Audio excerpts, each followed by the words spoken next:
This is an interview with Aidan Stutzman on Tuesday, May 19th, 2020 by Nick Burkell. Now, Aidan, can you give me a background on your musical history? Yeah, I started playing around age 2 before I could reach the pedals. A lot of people in my family are musicians. 2 of my uncles specifically were drummers. And so I was always around music, but I got my first kit when I was around 6 or 7. Spent probably 10 years playing alone in my mom's basement. Then started playing in bands when I was around 16 or 17. Played in a lot of bands, some of which have recordings, toured, played gigs, some of which went nowhere. I think off the top of my head, there was Severage, a speed metal band with my cousin Chuck from Gun and our buddy Eric. And there was Mangled Corpse, who probably anyone listening knows. Demon's Bell was like old, late 70s style, like hard rock, heavy metal. Gun, which was like American old school hardcore. Did a grind band with some buddies called Broken Torsos that never went anywhere. Played drums in an old school Portland band called Arachnid for a while. Had a death metal band called Dying Remains that went nowhere. Sang in a hardcore band called Deployed for a while. Filled in on drums for a band called Fetish for one gig. That was really cool. And then most of the other stuff is stuff I got going now. Lymph Nodes, Televised, Fukd Off. A new project called Crisis Mode with my friend Carla from Sister Anne that I think the EP will come out tonight. And that's everything I can think of. Now, can you tell me about your drum set and how often you practice? Yeah, I play an old 80s Tama Rockstar. The drums themselves are nothing special, but I love them because for the most part, every kit I've ever had has been an old school Tama and dark red burgundy, like the color I got now. So just the look is I'm partial to. But these Remo heads, Sabian cymbals, ProMark sticks. No endorsements, but that's the stuff I swear by. As for practicing, I practice, anywhere between 1 to 4 times a week for 2 or 3 hours at a time, and I try and make the best use of my time practicing. Practice a lot of different stuff. Practice, grooves to a click. Play rudiments. Play hardcore or blast beats or whatever. Try and practice a little bit of everything. Now, you have any sort of special traditions or unique things you like to do when you perform a show? Not really. I'll warm up my hands for like 10 or 15 minutes, with 2 or 3 drumsticks in each hand, just playing rudiments on my legs. But other than that, I stretch my wrists out a lot because I've got tenosynovitis and tennis elbow, so I get stiff. But other than that, I just have a few beers because I get real nervous. When it comes to current music, what are your 5 favorite current demos or releases? Okay, I've got a decent list for this one. Normally, as a whole, I'm really not too big on hype bands. If I see a band blasted all over the internet before I hear the music, sometimes it kind of ruins it for me. There's definitely some on this list that might be considered hype bands, but most of them are shit that gets blown over that I love. The new Combat Force record. What's up, Combat Force? The homies in Denver. The new Combat Force record, Never Stray. Iced, the homies from Eugene, their new record, Don't Mean Shit, is really good. The new Splitting Heads demo, that rips. I can't remember where they're from, somewhere weird. My buddy Tommy from Chico's band, Defy, Rights of Youth, that came out maybe a year or 2 ago. That record's great. And some Portland stuff, Suck Lords. They've put out a lot of stuff over the last few years, but New Lords music, that 7-inch is my favorite. And I guess also Electric Chair and Blood Pressure, everything they've got out rips. Have you been thinking about working with Sergio, your old bandmate from Mangled Corpse, on any new music or finishing up any old tunes? Yes, actually. As of recently, nothing Mangled Corpse related, but I think he's going to be playing bass in a new speed metal band I've got going with Abram from Lymph Nodes.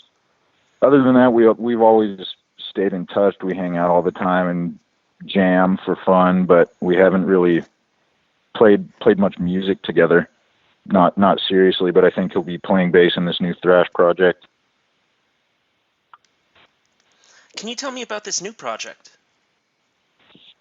Yeah, it's me and right now the supposed lineup is me on drums, Chuck from Gun on guitars, Abram from Lymph Nodes on guitars, and Sergio on bass. Right now it's kind of in its inception.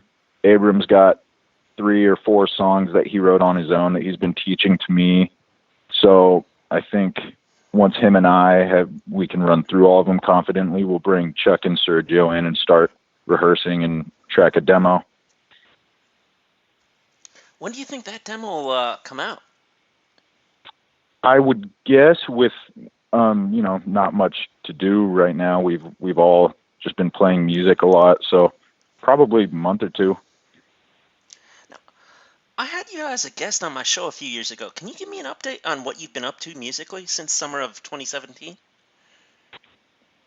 Yes, a lot of stuff. I guess nothing too exciting, not like a million records or any huge tours or anything, but just lots of gigs, and that's what I love to do anyways. I just I like playing in small rooms to 60 people, all my friends there, but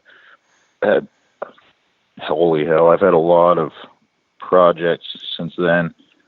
I did right when we got home to Portland after we were on your show in 2017, we tracked a new Gun record that is still unreleased. I just got the rough mixes emailed to me the other day because I wanted to hear them, and we're thinking about trying to get it mastered and put it out finally. But other than that, I had a bunch of bands that ran for short periods of time with just a few shows. Some of them got demos that never came out that look like I might be trying to get out soon, and did a bunch of cover bands, Halloween shows, did like a Violence cover band one year and a Sepultura cover band the next, and Mangled played a few shows since then. We played with Solstice when they came to Portland, and with Rude last time they were in Portland too. But yeah, other than that, just lots and lots of new projects. You think there may be any more like Mangled Corpse releases of music that wasn't on the Summoning of Satan album? Possibly. I'm not sure. Maybe there's some old live recordings out there that sound all right that I wouldn't be opposed to pressing on cassette or something, but we've kind of had a falling out with the guitarist, so we're kind of just letting it rest. Now, I guess remember that time you were on my show, you spoke about your band Gun getting mentioned in the Portland Deli. Have you appeared in any other publications or blogs since then? Not that I'm aware of, but I do. The closest thing to that would be me and Gage and Caleb went and saw The Adolescents together, and ended up getting in a couple fights because there was a bunch of morons there, and someone wrote a review of that show that I think might have been in the newspaper, and had a lot to say about the 3 of us.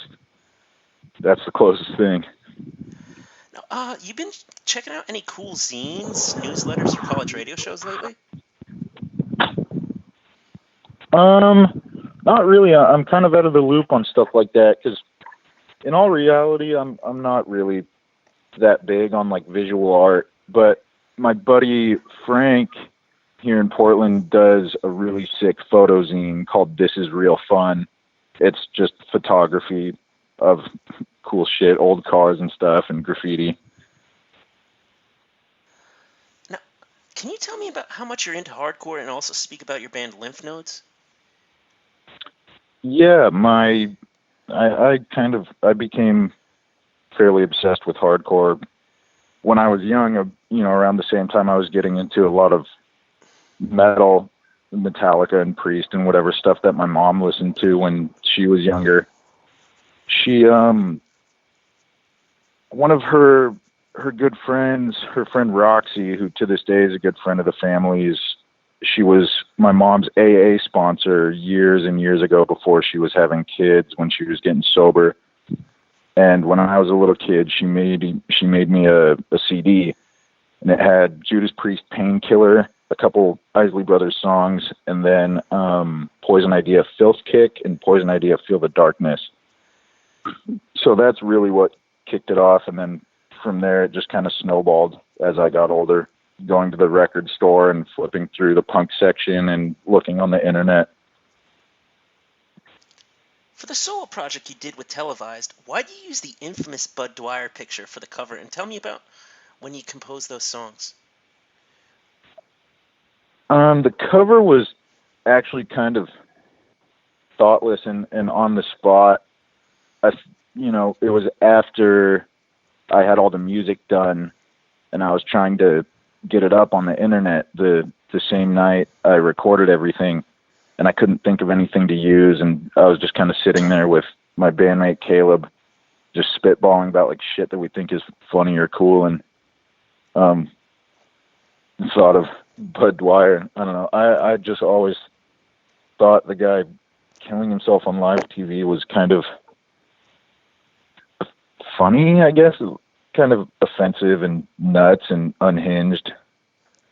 But I don't know, those images of him that you find like right before he pulled the trigger where he's just out of his mind, I always thought it was pretty crazy.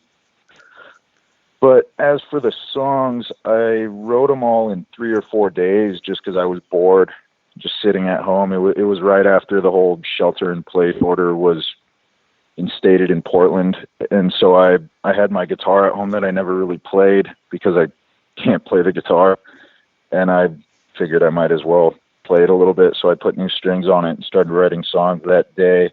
I think that was on a Tuesday, and I sat around at home writing songs for a couple days and then tracked everything on a Friday or Saturday in a couple hours. Most of the lyrics on it are total tripe and just about being depressed and hating everything or whatever, but the music I like it. Now, what inspired the Fukd Off demo? Depravity and idiocy. Bands like Foreskins and Oxblood and Necros and The Pissed and like No Rules era, G.G. Allen, that kind of stuff. Stuff that rocks, but like not if you're very smart. Yeah. Now, tell me about your love for death metal. So I always liked the early stuff because I was obsessed with speed and thrash metal when I was younger.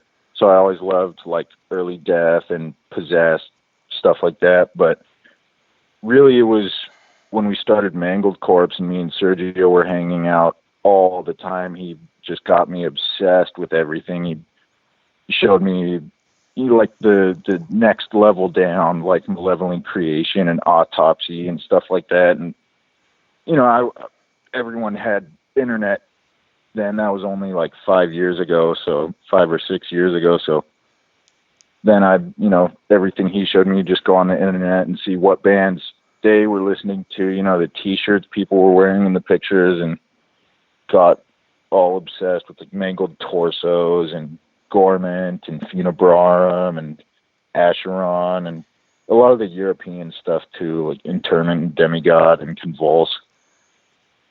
Now, right now, what band do you love writing for the most?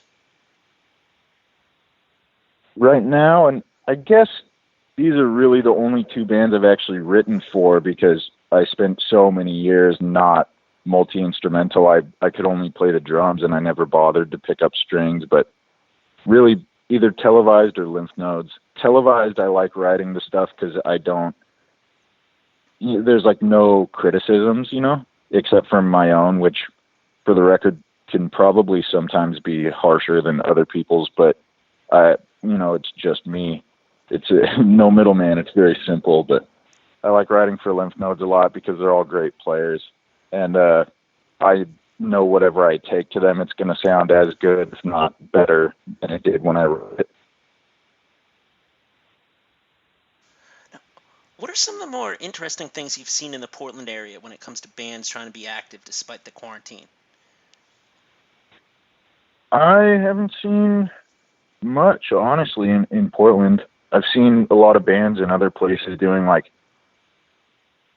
pretend gigs or whatever, like live streaming their rehearsals or whatever, but I haven't really seen any Portland bands doing that, which, for the record, what I have seen is a lot of bands in town tracking and getting new music out and kind of hunkering down in the rehearsal room and writing new stuff.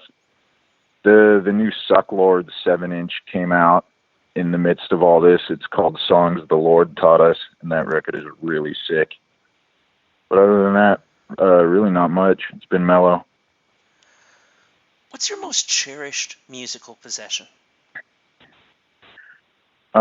Easily my main snare drum. There's nothing really special about it or a crazy story behind it.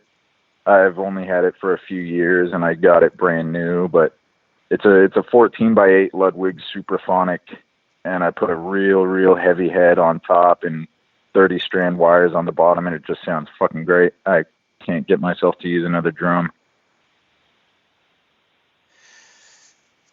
Any other drums like you really cherish?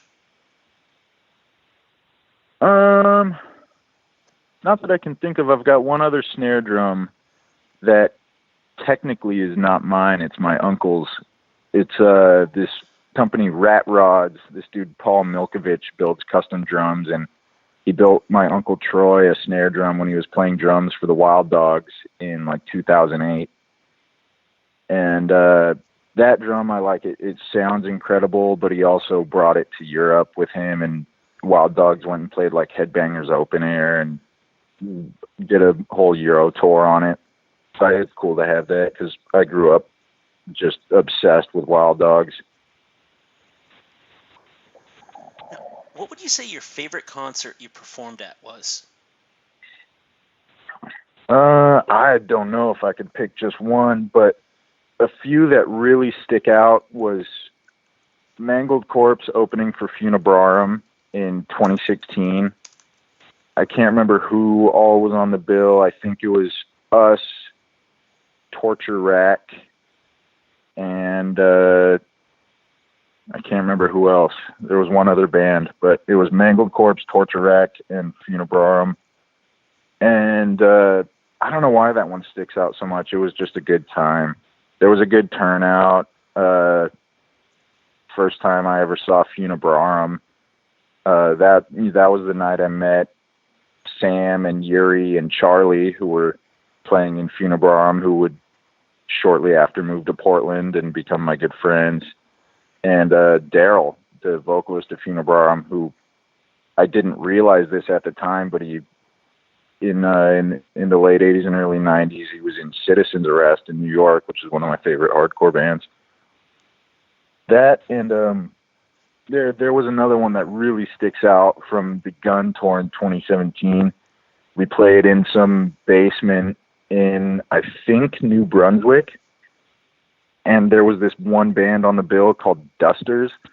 They're a New Brunswick band, this Oi band. I can't remember why I thought they were so sick. I mean, I listen to their demo all the time to this day. It rules. But I remember the vocalist, before they started their set, was wearing an eye patch, and we were all kind of standing there looking at him like, what the hell? Like, is this a new punk thing? Because, it was the Shoelace Headband forever, and a lot of different things have come and gone. And we were like, are punks just wearing eye patches now? And we were all tripping on it. And then right as they started their set, he took it off, and his eye was just fucked up and all gooey and like pussy. I thought that was cool as hell. Now, would you like to go back to any questions?